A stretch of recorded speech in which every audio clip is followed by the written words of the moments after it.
Hey guys, it's Hazel here. So today we're going to be reviewing my 5 steps to get you guys prepared for Street Fighter 5. These are 5 steps that I think will help net new players or players that have never played a fighting game before but looking to get into Street Fighter 5, or even players that have taken a break from Street Fighter in general and maybe they played, Street Fighter 4 a few years ago, but want to get an understanding of what they need to look at going into Street Fighter 5. So yeah, I think this will help out a lot of people. So let's get started here. So we're looking at step 1 here, which is understanding the UI. So we're gonna go through the UI here and we're gonna break it down. So here's the screenshot of it, and the first thing we're gonna look at here is the round timer. So this is self-explanatory stuff. Nothing's ever changed really here across all Street Fighter iterations, but people, let's just break it down real quick. So here's your round timer here. This is your slots for your potential victories. Your icon could change potentially on your win outcome. If you get a critical art, it'll say CA. If you just get a regular victory, it'll say V. So this is what you got to look at here. So if you're getting icons, that's a good thing, right? You're winning.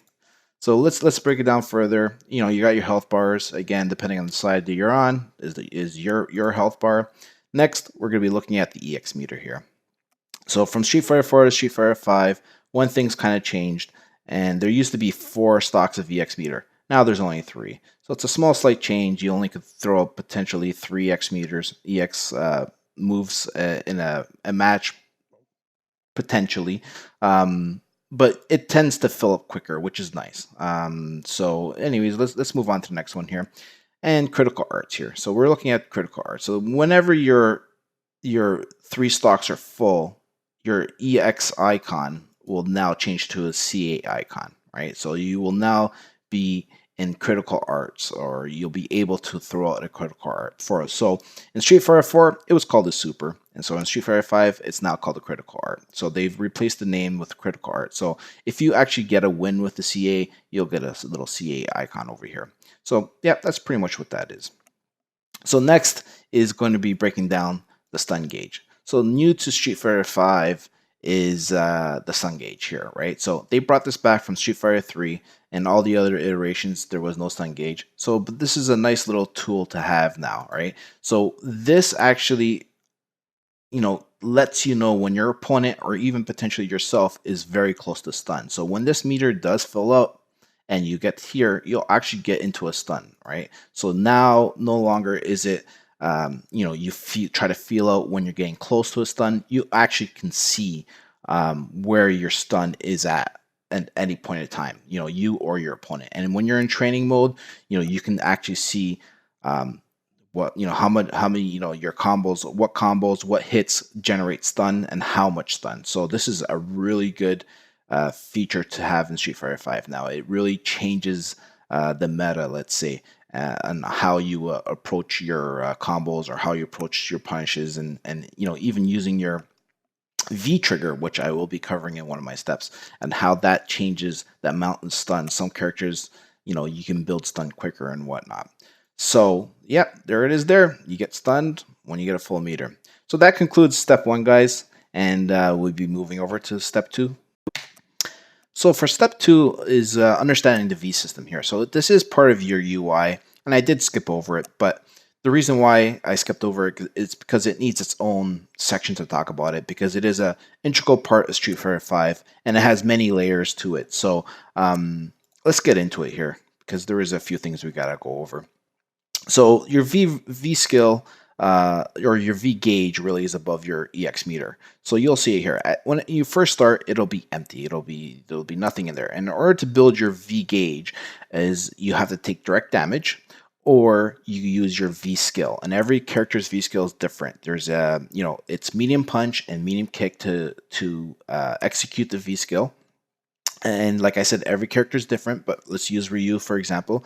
Ryu's V skill is a parry, so he'll be able to parry any type of incoming attacks. So when you do a parry incoming attack, it'll actually give you V skill meter. So it'll give you some meter and build it up. When you actually get to 1 block of meter here, reversal will pop up. Right, so it'll say reversal, and what that allows you to do is it allows you to remove an incoming attack. general use for this, where most people tend to use it, is if they're getting pressured. So if they're in the corner, as an example, and your stun meter is up, and you're almost at stun, if you hit hard punch and hard kick, it'll actually initiate the reversal and use one stock of meter. But the move it actually does is it actually reverses the attack. So someone tries to attack you, you'll actually kind of counter it and push them away. And what that does is that actually eliminates a chunk of your stun meter, and it'll actually start counting down your stun gauge. So your stun gauge will start diminishing. So it's a really good tactic at counter pressure, right? So it'll release that pressure that's being put on top of you, and actually start diminishing your stun meter, which is a big thing in Street Fighter V, like I mentioned before. So let's move on to what happens when you fill it up. So now that you filled it up, you'll actually the word reversal will turn into trigger. So every character again is different. Everyone has a very different V skill trigger. In order to execute a trigger, again, it's hard punch and hard kick. So again, using Ryu as an example, his V trigger is basically he goes into Denjin mode, and it allows him to modify his fist attacks. So as an example, his fireball now has lightning properties, and his uppercuts now has lightning properties. So anything that uses his fists will give him lightning properties. You'll actually see the animation, his fists actually glow with lightning on it. Another property is his fist attacks also apply a bit more stun damage to it. So let's say General Fierce will give, I don't know the exact calculations, but let's say easy math, 50 damage for a Fierce, and then if it's in Denjin mode or in trigger mode, it's 60 damage. So that is another property. So every character is different. It's impossible right now to break down every character. I am planning to go over it in future videos, but that's pretty much what V trigger is. And that is pretty much the V system, guys. There is probably a little bit more things to go into in depth, and I may go into it in another video, but like I said, I'll probably be covering it in my character by character basics guides. Anyways, guys, so that's it for step 2. Let's move on. All right, so for step 3, we're going to be understanding white life and white life damage, really.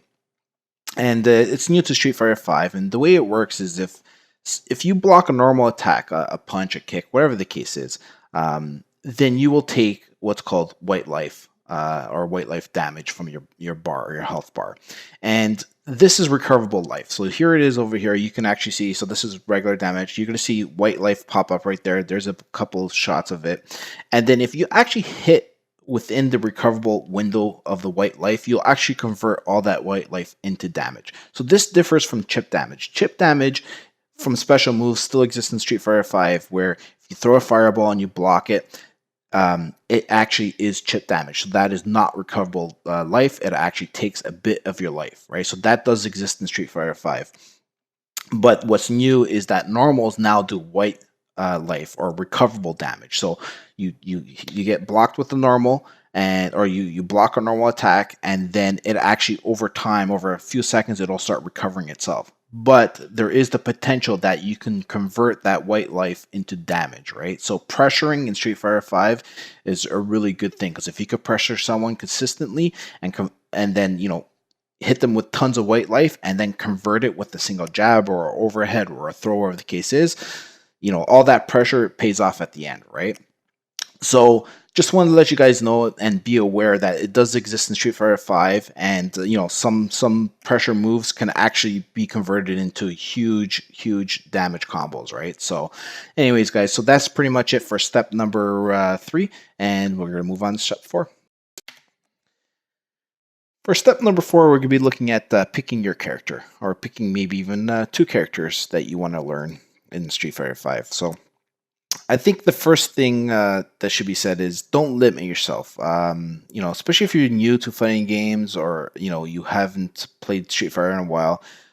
I would recommend going into Street Fighter and playing, at least once with each character. Maybe a couple games in arcade mode or whatever the case is, but at least get a feel for a few or all the characters, right? Get an understanding of how they play and how they perform, right? There may be a character in there that may surprise you. You may be like, maybe you're not a fan of Dawson, but you play Dawson, and actually he's actually really good this iteration of Street Fighter. And you might like him, right? You might like, hey, wow, maybe he'll be your main. Who knows, right? Or your pocket second, character, right? Fang, for example, has unique properties like poison damage, and that's definitely new to Street Fighter, right? So you might want to play around with him and see how he works out for you, right? So don't limit yourself. Play with all the characters once, a little bit, right? Like I'm not saying you got to clear arcade mode with every single character to get an understanding and feel for them, but you can do that definitely. But I would say play all the characters, get a feel for them. Some characters, you might not be a grappler, right? So you might know right off the bat that you're not a fan of grappling or getting in close and doing command grabs. Maybe you're more of a Shoto character, Ryu, for example. Definitely, if you're new to the game, probably start with Ryu. I'd be putting out a Basics 101 guide for Ryu very shortly after the game comes out. Yeah, play with all the characters and see which ones you like, right? And like I said, there might be a character out there that you like, that you initially thought that wouldn't be for you, right? Street Fighter V is very well balanced. All the characters play very well. All the characters are very strong. So don't limit yourself. That's pretty much it for step 4. We'll be looking at step 5 next. And for the last step, we're going to be talking about practice here. Obviously, practice without being said is the best way to get ready for anything, right? So for Street Fighter 5, practicing will definitely help you, right? So I'm going to show you a couple of ways on how you can practice for Street Fighter 5 on your PlayStation 4, and I'm assuming, or it could be PC as well, but we're going to be talking about PlayStation 4 here today, as I would imagine majority of people that watch these videos are going to be, console players. So obviously, Street Fighter 4. Ultra Street Fighter 4. So if you can afford it, $24.99. If you don't have it already on your PS4, you could pick it up, play it. Being this close to the game, I would imagine this. If you don't have this game yet, you're probably not going to pick it up, right? So, but I mean, if you really want to practice and get ready for Street Fighter 5, you could definitely go ahead and do this, right? The move inputs are the same and whatnot, so you could practice that, practice your execution. But like I said, this is not for everyone. I don't even have Ultra Street Fighter 4 on my PS4. I had it on my 360, which I no longer have it anymore. So this is not an option for me. But definitely, if you have money to burn, or if you really want to, it's still a great game, you could pick it up for $25. This is Canadian. Obviously, American is going to be much cheaper, probably $10 cheaper, I would imagine.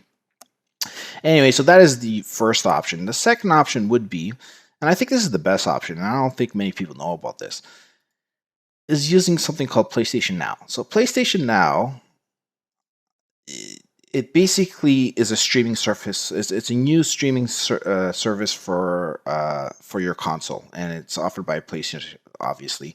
But you can sign up for a 7-day free trial, and with 7-day free trial, what you can actually play is Super Street Fighter 2 Turbo HD Remix.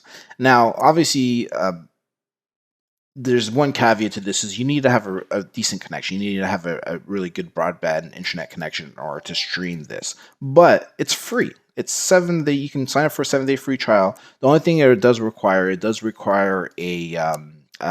Visa or a MasterCard or some sort of credit card, major credit card, to sign up for it. But you get a free 7 days, and then you can stream Street Fighter 2 HD Remix, and you can actually play it for 7 days prior to Street Fighter 5 release and practice there, right? So practice your move executions, practice your character controls. I know some people just recently got some fight sticks. Maybe they don't have access to Ultra Street Fighter 4 on their PS4. So this is a great way to just go ahead and practice your Street Fighter, special moves on your new fight stick, or maybe even you got the new Mad Catz fight pad, or whatever the case is, right? So this is, I think, a way that a lot of people are not familiar with, where it's just, you got the 7-day free trial, and then you just go ahead and stream this. And obviously they offer, like, I think 100 other games of something, whatever the case is. But anyway, so just wanted to let you guys know about this. This is a really good, tip, probably my best tip so far, that you can just go ahead and just get prepared for Street Fighter 5.